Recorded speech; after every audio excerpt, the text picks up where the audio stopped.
زما نوم عبدالمالک عادل دی. زه خپل سلامونه د افغانستان غږ راډیو تلویزیون ټول لیدونکو او اوریدونکو ته وړاندې کوم.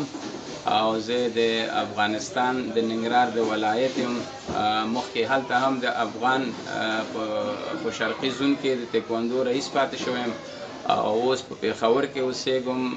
په حال پاکستان کې د افغان ریفوجي تکواندو پرزیډنټ یم او ډېر شاګردان مې په افغانستان کې هم روزلي دي، په ننګرهار کې، او ډېر شاګردان مې پاکستان کې هم روزلي دي او اوس په بوټ بازار کې اوسېږم. داسې مونږ ته داسې یو زمینه برابر شوی نه دی که نه. اوس مونږ دا کوشش او هلې ځلې کوو چې د کمیشنري او د یونیسیار سره ارتباط ونیسو چې دا کوم افغانان ورونه چې دلته لوبېږي او لوبغاړي دي د تکواندو، نو دوی ښه لوبغاړي دي، ښه استعداد لري او چې داسې یو چانس ورته برابر شي چې دوی د بهر دپاره مسابقاتو ته ولېږو. خپله خو به هغه ده داسې شاګردان ډېر روزلي داسې اندازه شمېر معلوم ده؟ په زرګونو شاګردان هم روزلي دي.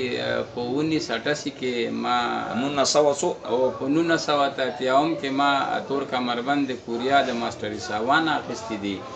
اوس د تکواندو ماسټر یم. لپاره څه خوشحالیانې کور کې خاص څه پروګرام کوئ نه کوئ دغه ورځ باندې؟ ولا لکه پرون هم د کور دپاره د رنګ هم ویوړ که نه، ځکه چې د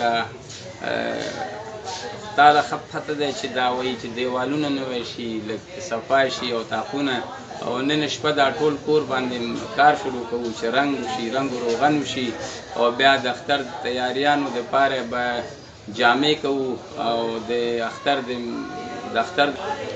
زه د افغانستان راډیو تلویزیون لیدونکو او اوریدونکو ته د کوچنی اختر مبارکي وایم. الله دې وکړي چې دا اختر د ټولو افغانانو د صلح او د کامیابي سبب وګرځي.